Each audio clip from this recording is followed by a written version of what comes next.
You're in the shower, just standing there, doing absolutely nothing, and out of nowhere, bam! The best idea you've had all week. The solution to the problem you've been chewing on for 3 days? Solved by a guy holding shampoo. Meanwhile, your desk, the place literally built for thinking, has given you nothing all morning. Just you, a blinking cursor, and the slow realization that you've reread the same sentence 11 times. So, what is going on in there? Why does your brain wait until you're soaking wet to be a genius? Okay, let's actually figure this out. First, notice the pattern, because it's never just the shower. It's the walk, the drive home, the exact moment your head hits the pillow. Mid sentence in a boring meeting, halfway through brushing your teeth, right there in the cereal aisle, the dishes, the treadmill, standing in line doing nothing in particular. Basically, anywhere that isn't okay. Now I will sit down and have a great idea. Because the second you actually try to force one, your brain taps out and starts thinking about lunch. Turns out, that's not a glitch. That's the whole design. Your brain has two modes, and for big ideas, you've been using the wrong one. Mode 1 is focus mode.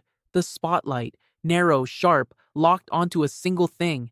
Fantastic for filing taxes, useless for inventing the next big thing.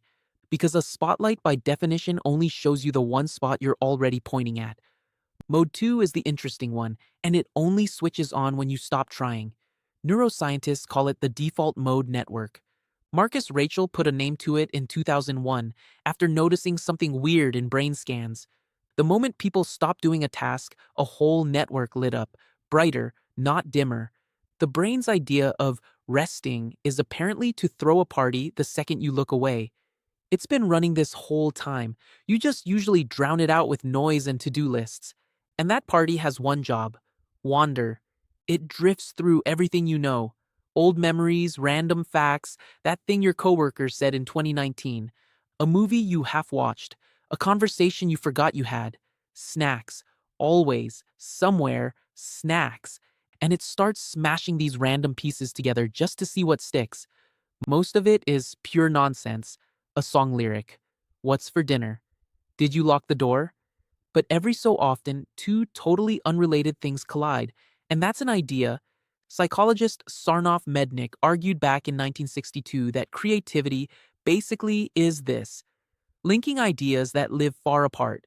The further apart the two ideas, the more it feels like genius instead of plain common sense.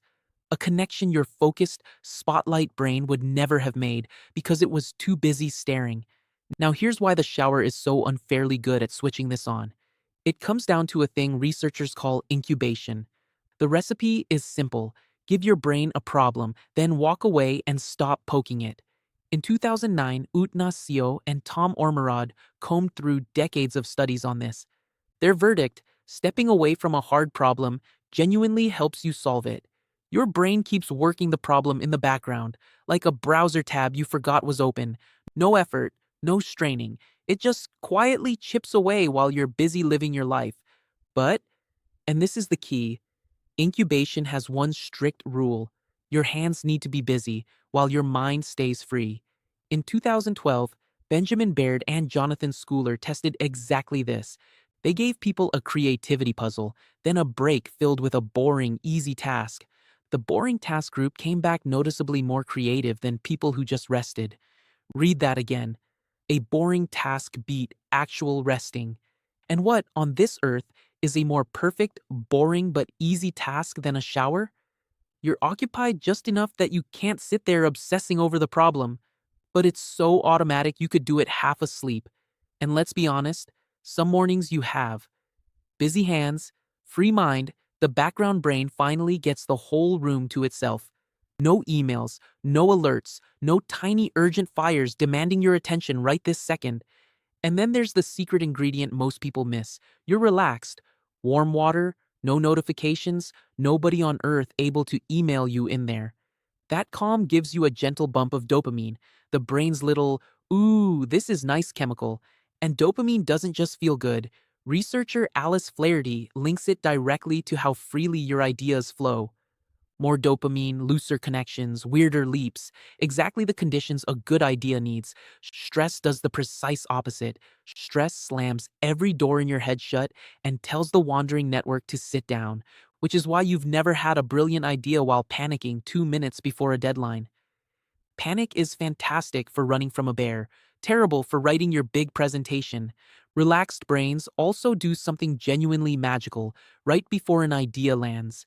Insight researchers John Cunios and Mark Beeman track the brain in the seconds before an aha. Right before the answer pops, there's a little burst of calm, idling brainwaves, a tiny mental blink, your brain briefly dimming the lights, and then the insight arrives. You cannot force that blink. You can only get relaxed enough to let it happen. And nothing on earth relaxes a human like warm water and zero responsibilities. It isn't the water that's magic. It's the rare moment your mental guard is finally down. Which, finally, explains the saddest character in this whole story, your desk. The desk is trying, bright light, document open, the blinking cursor of doom, but all that effort does is jam the spotlight on. And the spotlight is the enemy of wandering. You're staring so hard at the problem that your brain physically can't step back and look around it. It's like searching the whole house for your phone while you're holding your phone. The harder you grind, the more locked in you get, and the deeper the good ideas hide. Effort feels productive, so you double down and quietly make the whole thing worse. So they wait, patiently, quietly, until you finally give up, sigh, and go take a shower.